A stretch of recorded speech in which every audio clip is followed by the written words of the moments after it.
आज मैं आपको एक कहानी सुना रही हूँ, उसको ध्यान से सुनना है, ठीक है। फिर इससे आपको ना ट्यूशन पूछूंगी तो आंसर भी देना है।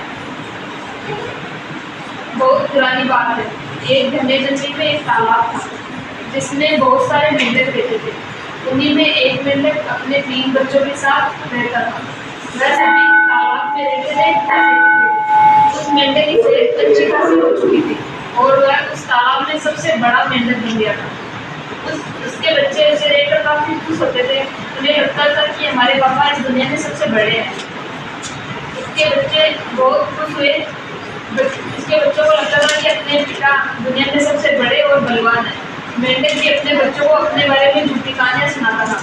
एक दिन मेंढक के तीनों बच्चे खेलते खेलते पास के गांव में पहुंच गए। वहां पर उन्होंने एक बड़े हाथी को देखा। उन्होंने इतना बड़ा जानवर पहले कभी नहीं देखा था। बड़े बच्चे उस हाथी को देखकर बड़े डर गए थे और भागकर तालाब में आ गए। बच्चों को डर के माहौल को देखकर उसके पापा ने उनसे पूछा कि आप इतने डरे हुए हो। तब बच्चों ने बताया कि आज हमने गांव में एक बहुत बड़ा जीव देखा। इतना बड़ा आपसे भी बहुत बड़ा था, ताकतवर था। ये सुनकर मेंढक के इंसान और ठेस पहुंची। उसने एक लंबी सांस भरी और खुद को फुला लिया, उसके पेट को फुला लिया और कहा कि इससे बड़ा जीव और यहाँ इस धरती पर कोई नहीं है। उसके बच्चों ने कहा, हाँ वो तो आपसे भी बड़ा जीव है। मेंढक को गुस्सा आ गया और ज्यादा पेट फुला लिया, जिससे उसका पेट फूल गया और वह मर गया। हमें ये क्या सीख मिलती है कि कभी भी किसी बात का घमंड नहीं करना चाहिए। ठीक है, इस कहानी से मैं आपको कुछ क्वेश्चन पूछ लूंगी। तालाब में कितने मेंढक थे? नहीं, बहुत सारे मेंढक थे। और एक मेंढक था, उसके कितने बच्चे थे? 3 बच्चे थे। मेंढक अपने आप को क्या मानता था? बहुत बड़ा, कि इस दुनिया में मुझसे बड़ा कोई जीव नहीं है। एक दिन मेंढक के बच्चे कहाँ चले गए? गांव में चले गए। उन्होंने गांव में जाकर क्या देखा? हाथी कैसा दिखता है? बहुत बड़ा।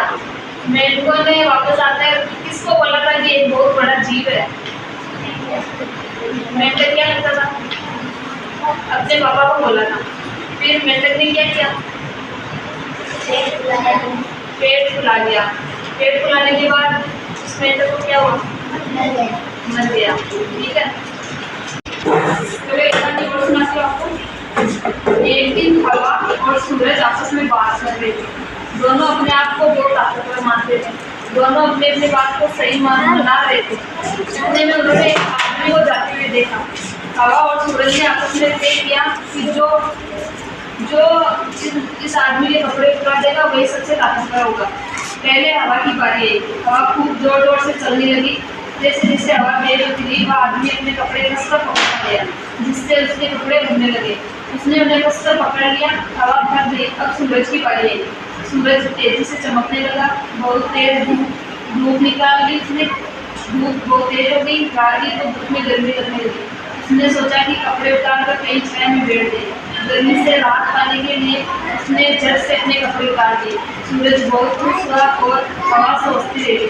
हवा ने सूरज को कहा कि मेरा इतना घमंड करना अच्छी बात नहीं है। इस कहानी से मुझे शिक्षा मिलती है कि हमें कभी भी अपने आप को इतना घमंड नहीं करना चाहिए। चलो इसमें जो मैं आपको क्वेश्चन पूछूंगी, इस कहानी के अंदर कौन कौन थे? 2, हवा और सूरज।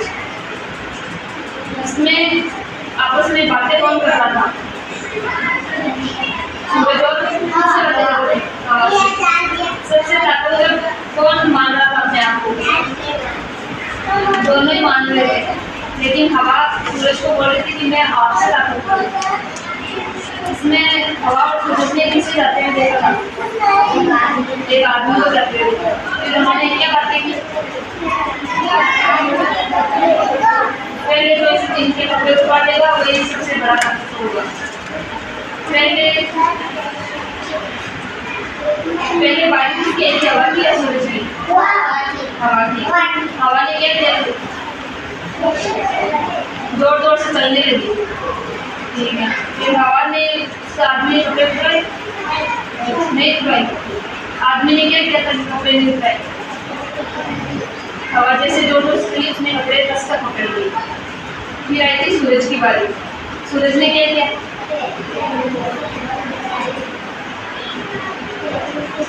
तेजी से चमकने लगा। ठीक है, तो हमें भी कभी घमंड करना चाहिए? नहीं करना चाहिए। कैसे लगी कहानी? अच्छी लगी ना? समझ में आई ना सबको?